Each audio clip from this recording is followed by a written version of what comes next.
Forma. Pero itong mga Marcos na ito kasi salot talaga sa bayan. Nagsimula sa tatay, pinahirapan ng Pilipinas dahil sa paghihigante ng mga kalaban ng tatay niya sa kanila. Yung Pilipinas hindi na umunlad, mga bossing. Nakaramdam lang tayo ng pag-unlad noong may pumasok ng presidente sa Pilipinas na walang pakialam kung sino yung kalaban kakampi. Nagtrabaho lang talaga para sa bayang Pilipinas. Diyan po tayo umalwan ng ating buhay. Until bigla na naman nagsipasok itong mga satanas na ito. At nung nandirito na sila sa kapangyarihan, putang ina, binaboy na naman nila ang Pilipinas. Oo, anong ha? O talagang binaboy na naman nila ang Pilipinas. At parang nagtanda na tayo.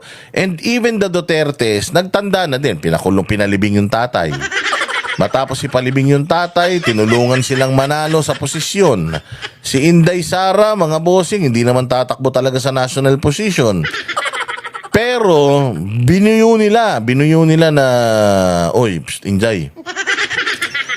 Inday Sara, ano ka ba? Hindi ka tatakbo, mayor ka lang? Oo, mayor lang ako. Pag mayor ka lang, si BBM at saka si hindi ka tatakbo ng presidente, ayaw mo talaga? Ayaw ko talaga. O sige, kung hindi ka tatakbo na bise, kung hindi ka tatakbo na presidente, tumakbo ka na lang na bise. Kasi tingnan mo si Bongbong, tinalo na yan ni Leni Robredo sa eleksyon. So definitely, tatalunin siya ulit ngayong 2022 kung hindi siya sasamahan ng isang malakas na tao, isang malinis na tao na katulad mo. So tumakbo ka na lang ng Vice President. Siyempre sabi ni Inday, ayoko nga magpresidente, Vice President pa. Tanga ka ba? Oo, ano ka ba? Tatakbo pa ba? Tatakbo. Ako na nga magiging presidente ng Pilipinas. Ayaw ko nga. Tapos pipilitin nyo pa ako mag-vice presidente dyan sa kapatid mo. Ano ba kayo? Anong hindi nyo maintindihan sa ayaw kong tumakbo sa national position? Gusto ko lang dito sa Davao. Ano mahirap intindihin doon? Alam mo ginawa ng mga kupal? Hala ka, ano ka? Sige, mayor ka lang. Tapos yung mga nakapaligid sa tatay mo, umunlad na sila sa politika. Si Senator Bato, senador na. Si Senator Bongo, senador na. Tumatakbong Vice President, lamang sa survey. Papayag ka ba naman na ikaw anak? Oo, ikaw, anak ka, tapos mayor ka lang.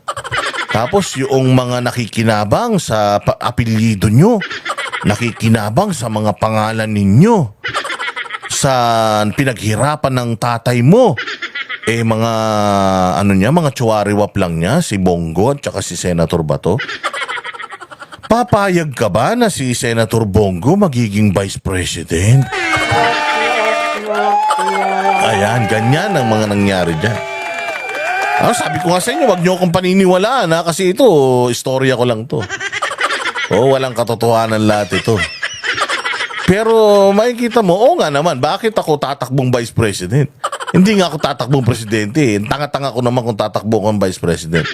Ayun, meron silang ginamit na mga taktika ng pambubudol dahil mga ahas sa mga putang ina niyan Oo, talagang sabi ko nga sa inyo, ang nature ng ahas, hindi yan mabait. Ang nature ng ahas, manuklaw ng manuklaw yan. Gapangin, sabi, di ba, nung sa Garden of Eden. Bawal kainin yung mansanas. Anong sabi nung ahas? Kainin mo.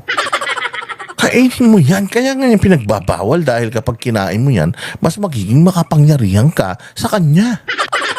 Yung sarap-sarap niyan, kainin mo. Ayun, anong nangyari? Hindi ba, nagkaleche-leche ang buhay ng mga nasa mundo. Nagkaroon tayo bigla ng kasalanan, hindi ba? Ganun din ang ginawa at ginagawa na itong mga kupal na ito. Na, sige na, harangin mo si Bongo. Yan ang may kasalanan. Kung bakit ng babae tatay mo tapos siya Vice President. Ikaw, mayor lang, papayag ka ba naman na ganun? Oo. Ano ha? Hindi, totoo. Sabi ko nga sa iyo, ano ang makakapag-kumbinsi kay BP Sara? Na tumakbo ng Vice President under BBM na alam naman natin na mahinang nila lang talaga. Inday Sara knows, mahinang nila lang yan. Amy knows, mahinang nila lang yan. PRRD knows mahinang nila lang yan. Pero bakit siya tumakbo under doon? Ginamit nila yung personal na issues para lang mabudol na si Inday Sara. And I believe na after what happened, natuto na si Inday Sara sa kasaysayan. Sabi siguro ni Inday Sara, nagamit din lang naman ako, so bakit hindi ko kayo gamitin lahat? Kasi nga, di ba, in-embrace na ni Inday Sara yung I will be president someday. Magiging presidente ako balang araw. And, syempre, parang aso si Aimee na tabi ng tabi kasi gusto niyan maging relevant dahil kung hindi na siya mapag-uusapan, baka bigla na lang tumaglahong parang bula. So in order for them to stay afloat, para nasa limelight pa din sila, they need to stay beside sa mga malalaking tao. Yung mga importanteng tao, yung mga tinitingalang tao, yung tao na tinatangkilik ng kababayan niya, kailangan mong tumabi doon para hindi ka makalimutan na buhay ka pa.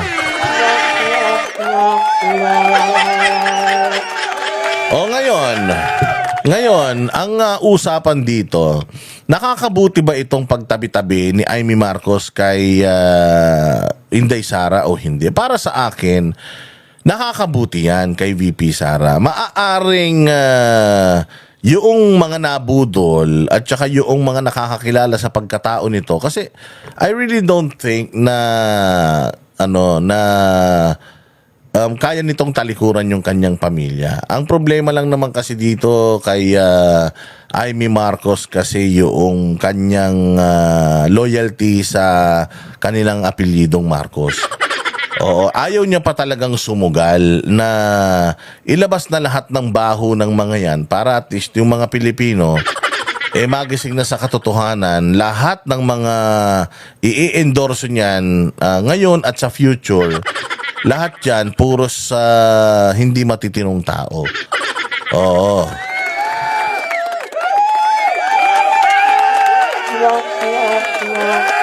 Ayaw lang naman niya kasing sumugal sa ganun eh. Pero, all in all, para sa akin, itong pagsasama nitong dalawa na to, napakaganda pa rin. Para kay VP Sara. Kasi nga, VP Sara needs all the necessary yung mga recipe, kumbaga, yung panggisa. Kailangan niya ng maraming kaalyado, ng maraming kakampi in order for her to also be successful at para maprotektahan din siya. At maprotektahan din yung kanyang bid for presidency sa 2028. So, maaring hindi patok sa panlasa natin itong si Aimee dahil alam natin na mga mambubudol ito. Yung si Camille Villar dahil hindi PDP, maaring hindi rin siya pasok sa panlasa natin. Pero napakaganda nung ginagawa ni VP Sara na as early as now, nagsha-shopping na siya ng mga makakasama niya at makakatulong niya sa 2028. So, Aimee Marcos, hindi siya pwedeng maging liability kasi nakita naman natin na in control si VP Sara. Napaka-importante sa mga Marcos ng kanilang pangalan pero niyuyurak-yurakan lang yan ni VP Sara pag magkasama sila. Tinatanggap na lang ni Aimee Marcos yan kasi nga alam ni Aimee Marcos na kung malakas si BBM noong 2022, definitely mas malakas si VP Sara sa 2028. And she will set another record. Another all-time high. Wag lang dadayain ni Garcia. Kaya kailangan to si Garcia mawala na to sa Comelec. Dahil kapag yan si Garcia na sa Comelec pa rin, walang mangyayari, puros kagaguhan ang eleksyon.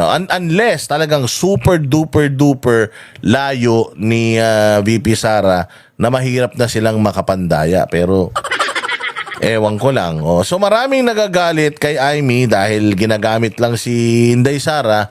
Pero wag kayong mag-alala dahil ginagamit lang din naman ni Inday Sara itong si Amy para sa kanyang advancement doon sa plano niyang pagiging presidente balang araw.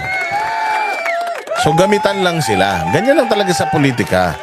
Walang permanenteng kaibigan, wala ka rin permanenteng kaaway. At saka, maganda din naman na nasa kampo natin si Amy Marcos. Hindi na to mag-iispiya.